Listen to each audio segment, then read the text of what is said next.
यार मानना पड़ेगा भाई, इस मैच में इतने अप्स एंड डाउन आए हैं, पता ही नहीं चला। और जब एक रन से कई लोग कहते सुपर ओवर होगा, तभी हमें लगा कि यार हमको भी लग रहा था सुपर ओवर होगा, बट लास्ट में जो फिल सॉल्ट ने जो अटेम्प्ट करा है, जो आखिरी में रन आउट करा है, उसने पूरा का पूरा गेम जो है खत्म कर दिया। वहां पे फिल सॉल्ट ने जो रन आउट किया वो बहुत ही ज्यादा बेहतरीन था। साथ ही साथ दिनेश कार्तिक, करण शर्मा से मतलब वो तो कहां छक्के उन्होंने लगाए हैं। और मिचेल स्टार्क जैसे खिलाड़ी को मतलब जो जिसको भारी भरकम अमाउंट में, हाँ, 25 करोड़ में अराउंड उनको खरीदा है, उनको उन्होंने 3 छक्के लगा दिए। तो मतलब यार क्या ही सोच के केकेआर को आई थिंक दोबारा सोचना पड़ेगा कि भाई इनको थोड़ा सा रिलीज करके दोबारा इनको खरीदो और कम पैसों में। बिल्कुल, तो ये कुछ था जब चेज करने आई थी टीम। 223 का पहाड़ जैसा लक्ष्य था सामने और फैफ डु प्लेसिस 7 बनाए, 7 गेंदों का सामना किया, कुछ खास ये भी नहीं कर पाए। लेकिन अच्छी बात क्या थी कि विराट कोहली और ने बड़ी अच्छी पारी खेली। ये लॉकी फर्ग्यूसन के हम आंकड़े दिखा रहे हैं आपको, 4 ओवर में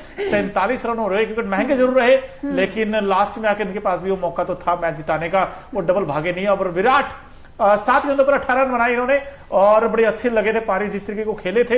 ऐसा लगा था कि आज विराट पारी खेलेंगे, क्योंकि 2 छक्के लगाए थे इन्होंने, चौका भी लगाया था।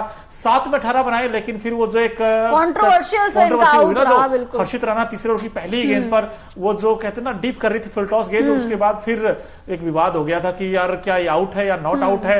आपको क्या लगता है वैसे? वो बिल्कुल, देखिए इस पे डिबेट बहुत सारी है कि भैया वेस्ट लाइन के नीचे थे, क्रीज के बाहर वो थे। इस पे बहुत ज्यादा डिबेट्स चल रही है। कुछ लोग कह रहे हैं कि हाँ ये आउट था, कुछ कह रहे हैं नॉट आउट थे। अब वहां पे जो सिद्धू थे, नवजोत सिंह सिद्धू थे, वो कमेंट्री कर रहे थे। उन्होंने कहा था भाई मैं छाती ठोक के कहता हूं ये पक्का नॉट आउट है। और इसी वजह से अंपायर्स कॉल को कंट्रोवर्शियल रूल माना गया, क्योंकि अंपायर ऑनफील्ड अंपायर ने नॉट आउट दिया था, वो सॉरी ऑनफील्ड अंपायर ने आउट दिया था, जिसके चलते विराट कोहली आउट हुए और वो पवेलियन गए। वहां पे बड़ा गुस्सा भी उनको आया कि उन्होंने मतलब बैट को एकदम जमीन पे दे मारा, उसके बाद उन्होंने डस्टबिन फेंक दिया था। आई थिंक वो बहुत ही ज्यादा एक अग्रेसिव विराट कोहली का रूप हमें देखने को मिला, जो हमें 2016-17 वाले विराट कोहली थे वो रूप देखने को मिलता था। तो उस टाइम पे हमें विराट का वो विराट रूप देखने को मिला।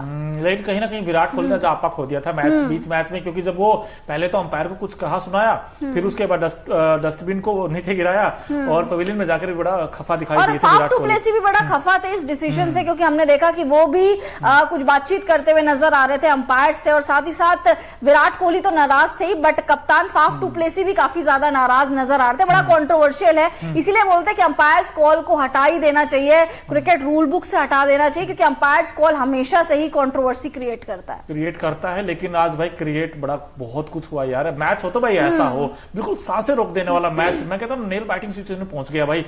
एक ओवर में जब 20 के आसपास रन चाहिए थे, तो किसी को उम्मीद ही नहीं थी कि आरसीबी यहां से भी जीत सकती है। लेकिन आरसीबी ने जो कमबैक किया बड़ा शानदार किया। तारीफ बनती करण शर्मा के, अंडर प्रेशर आकर लगातार 3 छक्के जब हम सबको ही लगा था कि जब दिनेश कार्तिक आउट हुए, लगा था मैच यहाँ पे खत्म है। उसके बाद करण शर्मा ने 3 छक्के जड़ दिए मिचेल स्टार्क जैसे गेंदबाज को, जो ऑस्ट्रेलिया को लीडिंग फ्रॉम द फ्रंट कर रहे थे। बार-बार सोच रहे थे कि शॉर्ट ऑफ लेंथ गेंद करेंगे, करण शर्मा को थोड़ा सा डराएंगे, सरप्राइज करेंगे, बट वो बार-बार फुल लेंथ और वो दे घुमा के शॉट मार रहे थे। साधारण गेंदबाजी, मतलब अगर आप इस तरीके का आखिरी ओवर डाल रहे हो तो आई थिंक आपको थोड़ा सा कुछ वेरिएशन लाने चाहिए। कुछ यॉर्कर्स ही फेंक देते, बाउंसर ही मार देते, लेकिन वहां पे बड़ी साधारण गेंदबाजी हमें देखने को मिली मिचेल स्टार्क के तरीके, मतलब साइड से, और करण शर्मा ने जड़ दिया। लेकिन लास्ट में जो फिल सॉल्ट ने आई थिंक रन आउट किया, उसने वो मैच पूरा खत्म कर दिया था। जब एक बॉल में 3 रन चाहिए थे और वहां पे फिल सॉल्ट ने मैच खत्म कर दिया। आज लगता है फिल सॉल्ट का ही दिन था, क्योंकि स्टार्ट भी फिल सॉल्ट ने ऐसे किया था मैच, और फिर एंड भी उन्होंने बड़े जबरदस्त अंदाज में किया। खाने में अगर नमक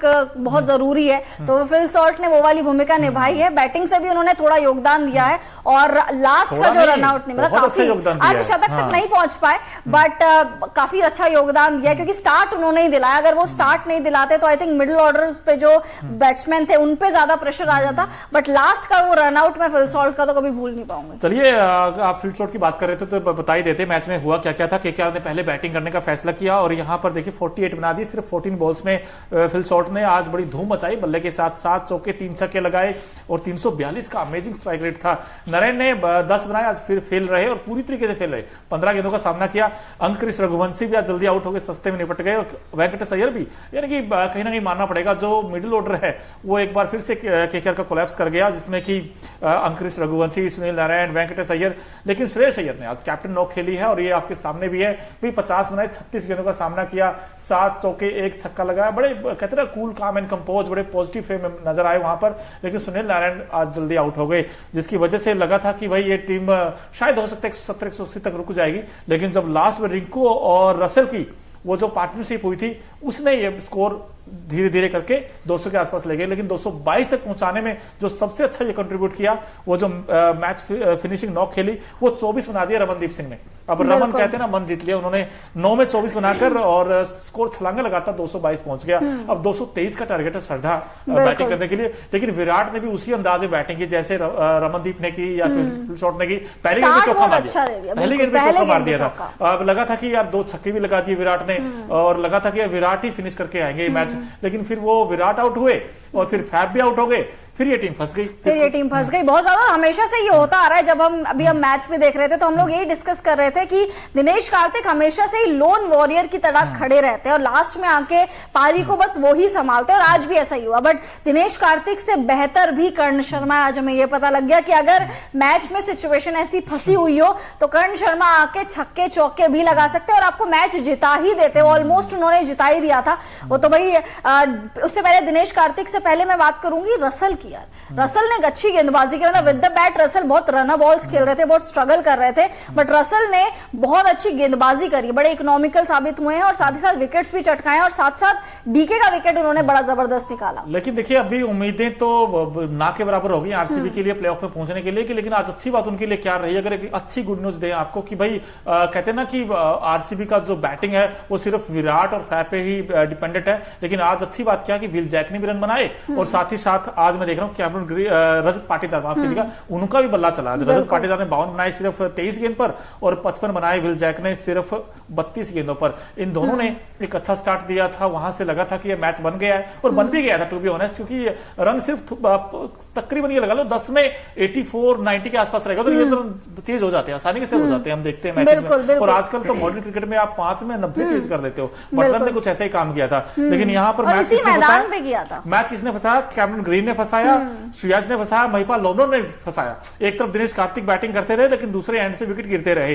अब लास्ट में तो ठीक है, कर्ण शर्मा ने आकर वो 2-3 बड़े-बड़े शॉट्स लगा दिए, वरना ये मैच तो पहले ही आ गया था। 3 छक्के और बहुत बड़ी बात है मिचेल स्टार्क को 3 छक्के मारना। बट अब मिचेल स्टार्क की जो गेंदबाजी है, मुझे लग रहा है सारे ही बैट्समैन समझ चुके हैं कि ये किस तरीके की गेंदबाजी करते हैं, इसीलिए इनको आके चौके छक्के मार जाते हैं और मिचेल स्टार्क इस आईपीएल में वर्थलेस साबित हुए हैं। बिल्कुल पहले 2 में तो 100 से ऊपर रन थे। हाँ बिल्कुल, पहले 2 में शतक मार दिया था उन्होंने, मतलब हर मैच में अर्धशतक लगा रहे थे वो। मिचेल स्टार्क बल्ले से नहीं बल्कि गेंदबाजी से अर्धशतक लगा रहे थे। बट आई थिंक आज भी इनफैक्ट सिर्फ 3 ओवर में 55 रन दे दिए, 3 ओवर में सिर्फ 55। हम लोग 4 में 55 की बात करते हैं, आज तो 3 में ही 55 लगा दिए। बताइए अब ये आपके फ्रंट लाइन गेंदबाज कहते हैं हम इनको, लेकिन आज तो किसी भी एंगल से लगी नहीं है। 3 ओवर में 55 रन देकर विकेट एक ही मिला, क्या फायदा उस विकेट का। लेकिन जब आप इस तरीके के रन लुटाते हैं, भाई आप सबसे मैन गेंदबाज हो, आप इस टीम की कहते हैं ना कि मजबूत कड़ी हो, लेकिन जब आपसे ऊपर सबसे ज्यादा भरोसा हो, आप उस भरोसे को तोड़ रहे हैं। आप 1 में 20 तो या कोई भी गेंदबाज डिफेंड कर सकता है। हमने देखा हर्षित राणा ने इनफैक्ट क्लासन को रोका था, 1 ओवर में 11 चाहिए था, तब वो मैच जिता दिया था।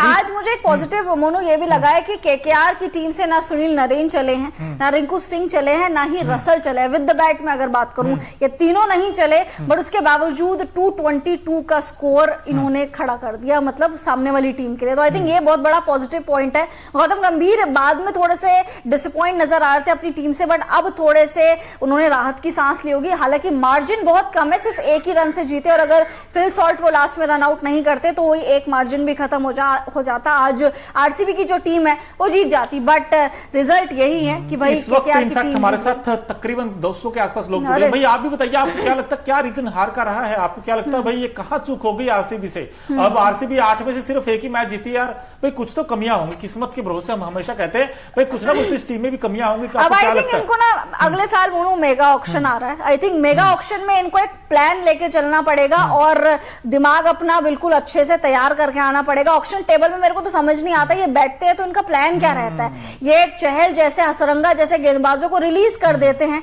ये हर बैटर को रिलीज कर देते हैं और ये हर डोमेस्टिक खेलने वाले को रिलीज कर देते हैं। और अपनी टीम में इनके देखिए फॉरेन प्लेयर्स ज्यादा है, इनको फॉरेन टैलेंट पे बहुत ज्यादा भरोसा है और इनका जो डोमेस्टिक सर्किट वाले टैलेंट है उस पर ये लोग भरोसा ही नहीं करते हैं। तो आई थिंक ये बहुत ज्यादा कमजोर कड़ी है जिसमें ध्यान देना चाहिए आरसीबी को। केकेआर तो बड़ा जबरदस्त खेल रही है, बट आरसीबी की जो साख की लड़ाई थी, आज वो साख की लड़ाई भी आई थिंक खत्म हो गई। प्लेऑफ्स में जाने के जो पूरे के पूरे चांसेस थे वो खत्म हो गए। अब आरसीबी को हर साल की तरह 16 साल की तरह पिछले इतने सालों की तरह अब आरसीबी को दूसरी टीम्स पर डिपेंड होना पड़ेगा। इनका पूरा खाली दिमाग हो गया। आगे मेगा ऑक्शन आएगा अगले साल, उसमें भी ये लोग खाली दिमाग के साथ ही बैठने वाले और ऐसी ही आरसीबी की कहानी चलने वाली है। तो जैसे आप जैसे जो लोग हैं या फिर जितने भी आप लोग दर्शक जुड़े हुए हैं, आप में से जितने भी आरसीबी के फैंस हैं, नमन है आपको भाई सपना नमन है आपको, साष्टांग दंडवत प्रणाम है आपको। सही में मतलब इतना लॉयल कौन होता है, इतना लॉयल कौन होता है, इतना लॉयल फैन बेस किसका होता है, मेरे को तो समझ सुंदर जी हमारे साथ जुड़े हैं, भगवत जी जुड़े हैं, हाय कह रहे हैं। सर हाय तो ठीक है लेकिन ये हाय लगी है आरसीबी को। अब आरसीबी कैसे जाए प्लेऑफ में, ये भी एक सवाल रहेगा। क्या अब भी चांस है? वैसे 8 में से 1 जीता है, अगर सारे के सारे मुकाबले जीतेंगे तो 7 मैच हो जाएंगे इनके। उसके बाद फिर नेट टू नेट क्या रहेगा उस पर डिपेंड करेगा, बट लगता नहीं, बहुत बड़ा मुश्किल लगता है बहुत ही, क्योंकि सामने जो ओपोनेंट है वो देखिए ना कैसी क्रिकेट खेल रही है। एसआरएच वो पकड़ में नहीं आ रही है, आरआर वो पकड़ में नहीं आ रही है। यार इन्होंने टी20 का पूरा वो माइंडसेट बदल दिया है और ये आरसीबी की टीम ये ओल्ड स्कूल वाले नतीजे से खेल रही है। इनको चाहिए एंकर रोल जो विराट कोहली शुरुआत में आए और विराट कोहली एंड में भी खत्म करके जाए, ये वैसी पारियां खेल रहे हैं, बल्कि इनको कुछ अलग करना पड़ेगा।